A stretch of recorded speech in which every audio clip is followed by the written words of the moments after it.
Welcome to Influential Entrepreneurs, bringing you interviews with elite business leaders and experts, sharing tips and strategies for elevating your business to the next level. Here's your host, Mike Saunders. Hello and welcome to this episode of Influential Entrepreneurs. This is Mike Saunders, the Authority Positioning Coach. Today we have with us Alfonzo Alexander, who's a medical educational specialist. Alfonzo, welcome to the program. Thank you, Mike. I'm happy to be here, and I'm looking forward to speaking with you about what I do and also hearing what you do too. So, yeah, I love how you are a specialist in education, because I feel like too many times people in any profession, but especially your world that you're in, the medical industry, people end up being told things that they don't fully understand. But when you are specializing in educating people, that kind of gives me the connotation that you're becoming their advocate, their source for information, so that they're making wise decisions. So I want to dive all into what you do and how you do it and why you do it. Get us started with kind of your story and background. What has your entrepreneurial journey been like to this point in your career? well, I've been an entrepreneur for a while now, probably about 30 years. I owned, of course, I've worked for other companies and things like that. And in doing that, I decided that wasn't really what I wanted to do. The pinnacle of that was when I worked for a telemarketing company in Omaha, Nebraska, and I was training people how to sell, how to talk on the phones, and all that. And that's quite a skill. And once you establish that and you train people to be successful in doing that, I thought, you know what? If I can do this, and I'm making about as much money as I can at this point, I'm not going to make any more than what I'm making. I can probably run my own business. And so by reaching out to other folks in the area, I decided to get into the cleaning business, building service company. And I started a very, very successful business and ran that for about 15 years. And eventually after that, what happened was I lost my aunt to cancer. And during that whole episode, this is a woman that really took care of her body and things of that nature. And I just wondered, what the heck is going on with health? I mean, you think you got it all, and then all of a sudden it's taken away from you. And I kind of wanted to turn my attention toward health and wellness. So I became a personal trainer. I got involved, and then that led to getting involved with stem cell therapy. And then I became a director of a clinic here in Merritt Island and ran that for a while. It became very successful. And then what happened was the federal government shut down all funding for health in this country. Just like overnight, just wow. Shut it down. So now all patients, if they wanted to get stem cell therapy, they had to go out of the country. So I didn't want to move out of the country. So I was out of that business, and I had to recreate myself. And that's why I got involved with some very good, like Ray Perez and things like that would help me to become a successful business that I am today. I'm involved with wound care. I work with diabetic patients, burn patients, things like that. And I know that's something that's a big problem in this country. It's like the number 3 disease in this country. And there's a lot of people that are affected by it. I mean, you probably know people that have diabetes, like I have a daughter with type 1. Yes. Yes. See, there you go. And it's a problem. And so I wanted to combat that head on by helping patients to not only change their diet or whatever they need to become better, and if they do get sick, to prevent amputations of their limbs, to help doctors to be able to heal their bodies faster and better. And so that's the journey I'm on right now. And so what I do is I educate people. I go to centers, retirement centers, and give speeches about what we do and how we help patients. And I kind of guide them towards certain doctors that are catered to help them. Because a lot of patients, they have the wrong insurance and they don't know what to do. I mean, they listen to commercials on TV. Well, if you have a problem with your diabetes ulcer, that insurance is not going to pay for any of the treatment for it. So what good is that insurance doing for you? Nothing. Yeah. So I try to guide people to make better decisions on how to get the best insurance. I mean, it's up to them, but I just want to give them the information. In other words, educate them on what's available to them, where to go, so they can make up their own mind on what they need to do. A couple things you mentioned there I find is interesting, which is when they get to the point that they really, really need this thing, this, like treatment or solution, you're guiding them and giving them great information. But then you said something else about educating them on making some of those lifestyle choices. It made me think of something. I think that a lot of people just are wired to logically know, I should be doing this to prevent that, or to have a better lifestyle so that this doesn't happen. And you mentioned diabetes, type 1, it's all genetic and it's like a switch that flips, but type 2, you can control. My question is this. How do you educate, but at the same time motivate your clients so that they take ownership and make those changes and it sticks? Because I feel like too many times people go, I should be doing this, but I'm just not gonna. And then that's when they get to the point of having sores or, diabetic, eye issues. So what do you do to help them really have that stick so that they're making the decision based on their own motivations? Well, what we do too is, and that's a good question, is we try to have events where they can become an active participant. Like we'll have a golf tournament, and I'm trying to expand that more. But you have to be healthy to be able to do some of the things that I encourage them to do. And so if you want to do those things, well, you need to take care of your body so you can participate in those things without pain. So and that doesn't work with everybody. But again, like I mentioned before, I still am actually a personal trainer. And so I'm able to talk to people about extending their life and their quality of life. Okay.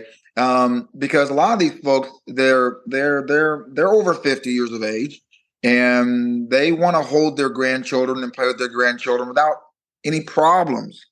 And if you have a large wound on your body or your legs or whatever, you're not feeling good, can't really do that as much as you'd like to. You don't feel like you're a part of the scenario and taking care of your grandkids or participating in activities with them.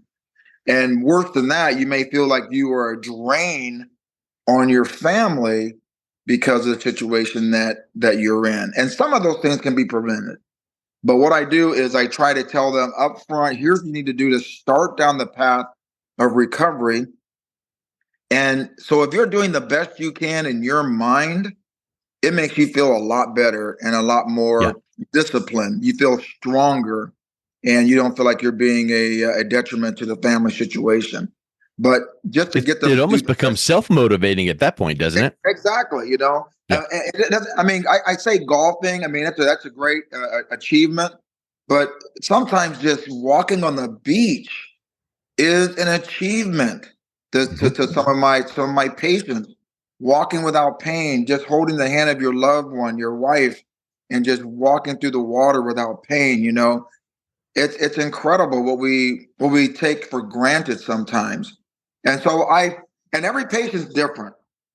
You got to talk to them on their level, and you got to sense the pain they're going through and the disheartenment that they have, and you got to give them encouragement.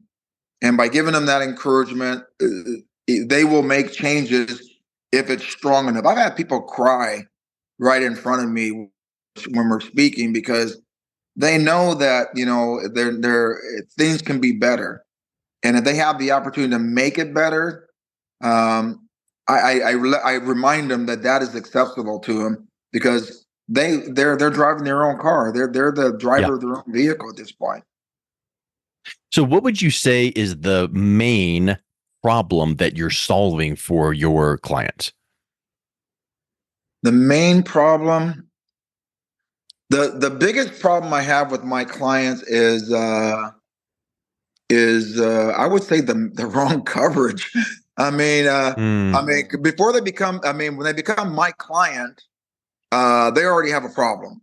Okay, Yeah. so when you said that, I mean, if it was something like before they become my client, before they have these problems, then it would be educating them on the downfall of diabetes and how to take care of it and how to prevent this, prevent that.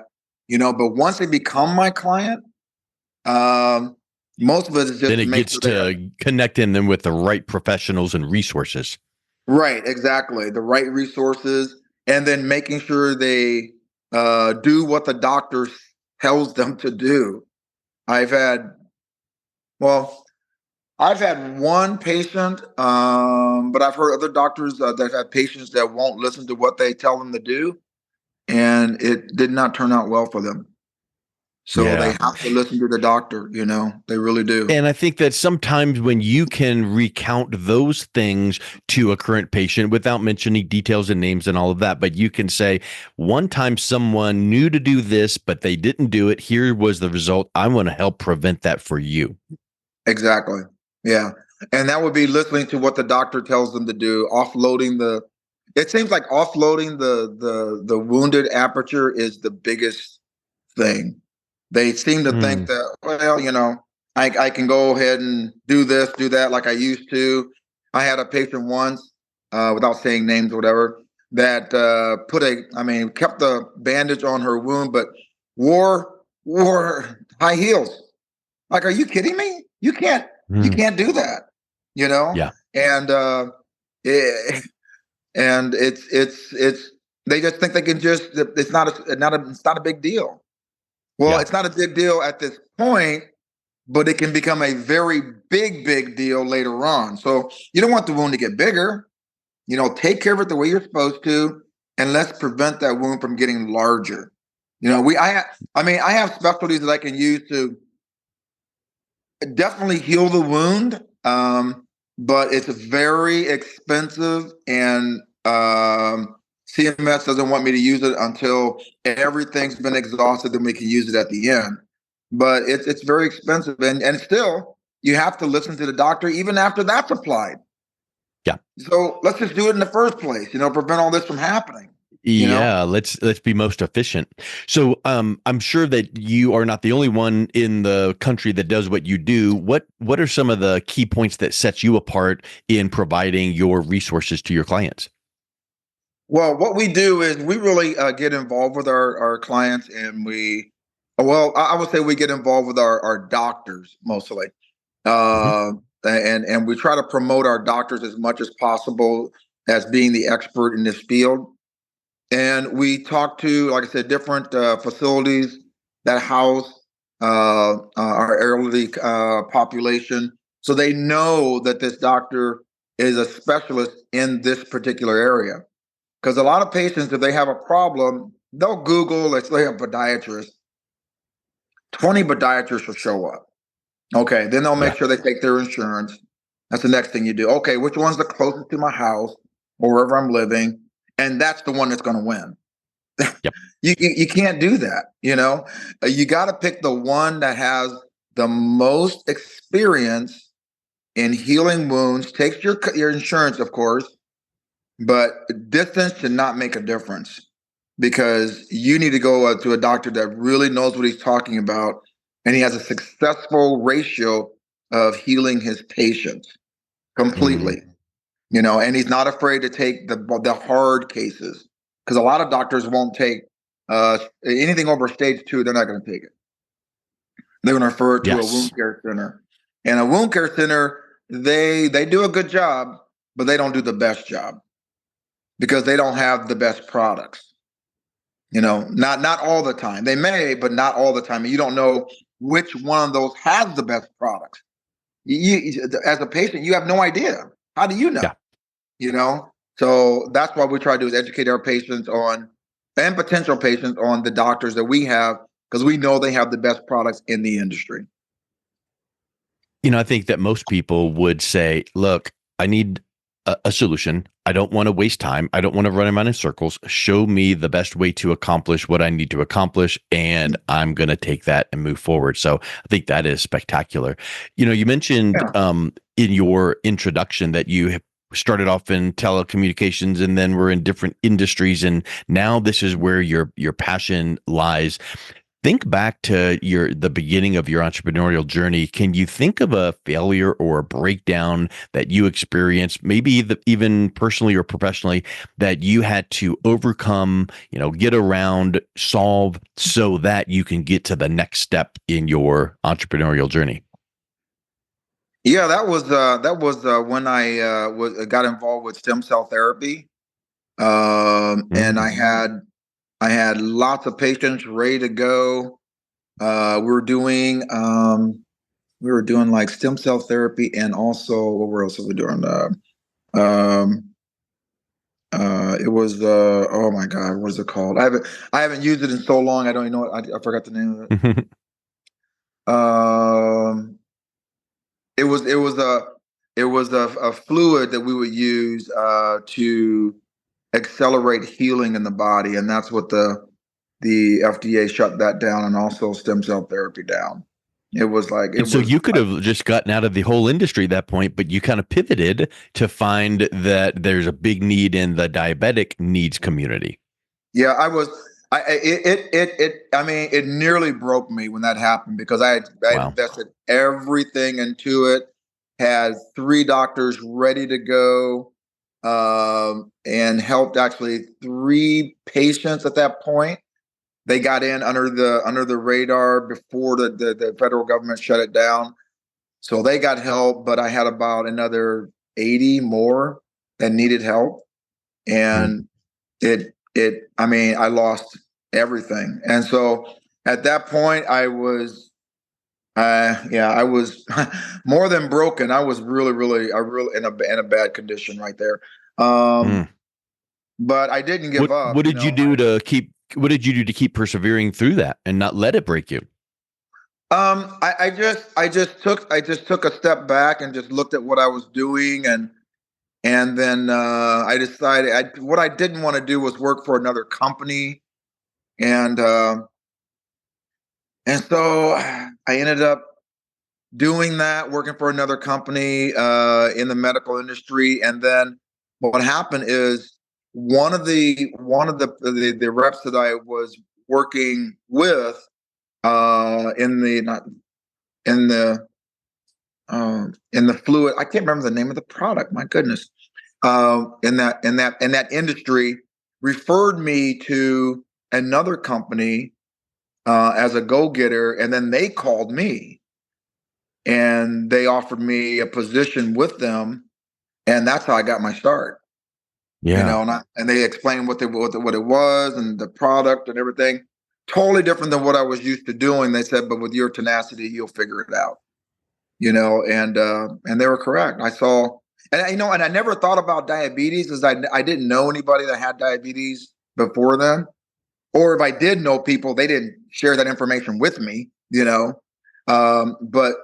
I learned how massive it was. It's a bad disease. Yeah. And the reason why you don't see people that have diabetes issues is because most of them stay home. They can't walk. They walk, and it's very painful for them. So you don't see them all the time, but the ones that have like type 1, you see that. But it's just, I didn't understand how big it was until I did my research, and I thought, wow, they need help right now, because people that get diabetes and they have an issue and they get like their ankle or their foot amputated or whatever, or their leg, their suicide rate or let's say their terminal rate is right around about 60%. Wow. They just lose their, interest in living. Just all kinds of things happen, and they just go backwards. And so I said, so at the time you were kind of dealing with that, stem cell time where it almost broke you. How did faith play a role in you having enough wits about you to see further down the road than what's in front of you. You didn't know that the diabetic solution was going to be part of where you're headed, but you just knew something else out there had to be out there where you're going to really dig your heels into. Where did you go from there in developing that faith? Well, I was always I was raised with a religious background when I was a kid anyway, so I definitely believe in God. Um, but I know even bad things happen to good people, so Mm, that's been happening all through history. So I knew I shouldn't give up, because I knew I did not want to work for a 9 to 5 job. I just can't hmm do it. I just can't do it. And so I had to recreate myself. So fortunately, I when I was a young man, I worked in construction for my friend's dad, and I was very good at it. I'm good at working with my hands.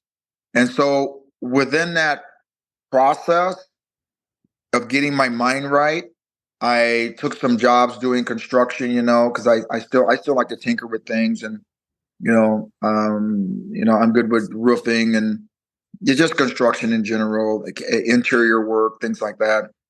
And so I did that for a while, which gave me time to reflect, get my mind right, and things like that.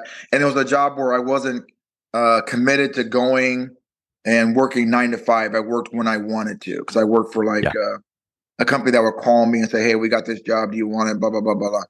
And that's what I wanted. And so I said, "Let me just get some time, just get my mind right, get some money in my pocket."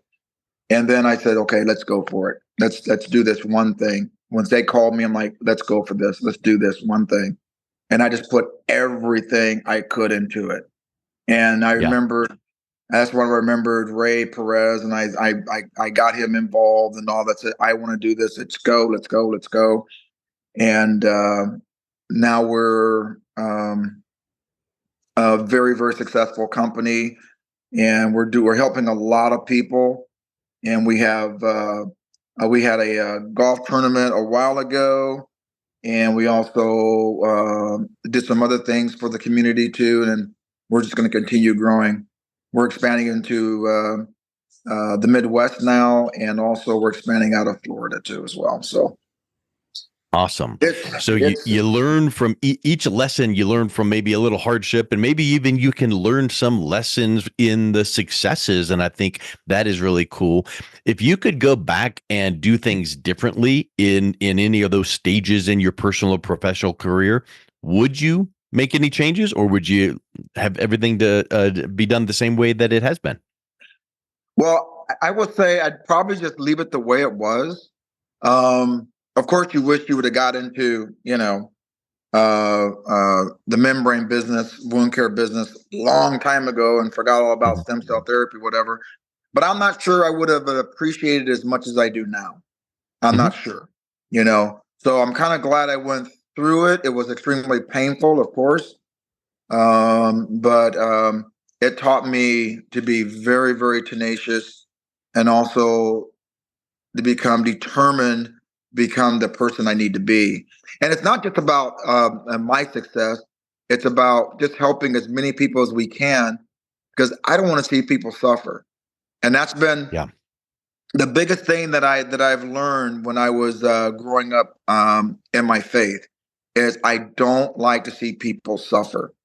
And so if I can do something to help them to get better, feel better mentally and physically, I'm right there. I'm going to do it. You mentioned tenacity, and that is just spectacular of a attribute. Goes right along with persistence. As we Mhm. need to be persistent in moving forward in our personal development, professional development, and you had to be tenacious in your career. What do you think, in your opinion, are some more of the key attributes that other entrepreneurs need to be aware of and manage so that they can overcome some of those unforeseen issues? Well, I think if you do a little bit of reading too about I like to there's a TV program, and it's called Stories, or How America Was Built, or whatever. And if you can learn a lot by watching these stories on how even these billionaires that were I mean, decades and decades ago, how they got started, and they started from nothing. Yeah. I mean, just to see what they were doing, and you go, man, I got it easy. I got water. I don't have to worry about where to live. I got water. I got clean water, clean clothes. I got this. I got that. You know, there should be nothing standing in my way.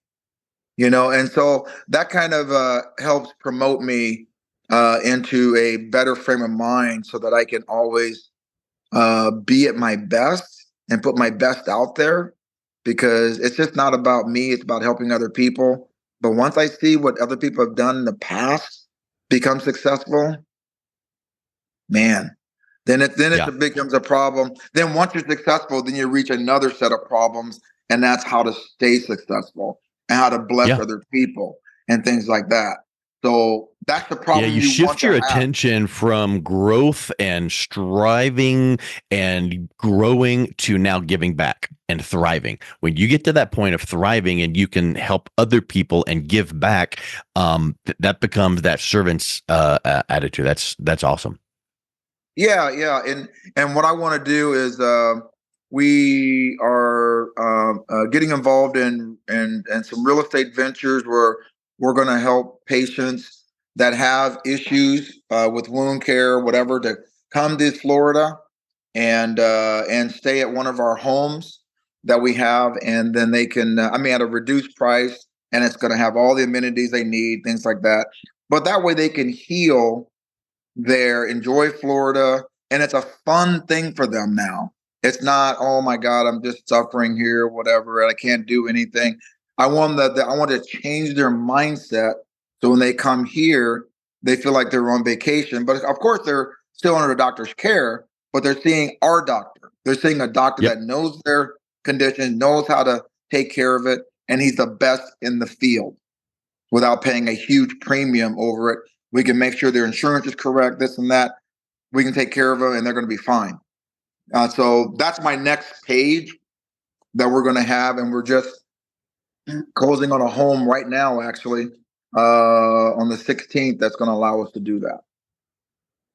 You know, Alfonso, you have come through just a lot of huge shifts in your career, made some huge successes. You're giving back. You've attained that pinnacle of, struggle, and now you're at the top of your career field, serving your clients. I'm sure you've learned lessons and that have actually led to solidifying your own purpose. I think that one of the layers beneath purpose is your why. Can you articulate and explain what's your why that drives you? My why is to offer my children, I have a son and a daughter, and a avenue and a legacy that they can enjoy and build upon, because they were in the medical industry. Mm-hmm. So I'm doing it not only for myself, but also for my kids, my grandkids, because nobody else did that for me. And so now I have this opportunity to leave a legacy for my children they can be absolutely proud of, because I didn't have anything like that. Nothing. A legacy is just a spectacular gift. I love that. So if someone is interested in learning a little bit more about what you do and reaching out and connecting with you, what's the best way that they can do that? They can go to Alfonzo, ALFONZO 360.com, and they can see my posts there, my videos. I have a section called biomedicine. They can go to that as well to see what our products are. And if they have anybody that has a problem with wounds or burn victims, we work with burn victims too, because we work with the skin. We're going to replace skin and tissue. They need to contact us. We can definitely help them. Alfonso, thank you so much for coming on. It's been a real pleasure talking with you today. Thank you, sir. I appreciate you speaking with me, and I'm looking forward to working with you in the future as well. You've been listening to Influential Entrepreneurs with Mike Saunders. To learn more about the resources mentioned on today's show or listen to past episodes, visit www.influentialentrepreneursradio.com.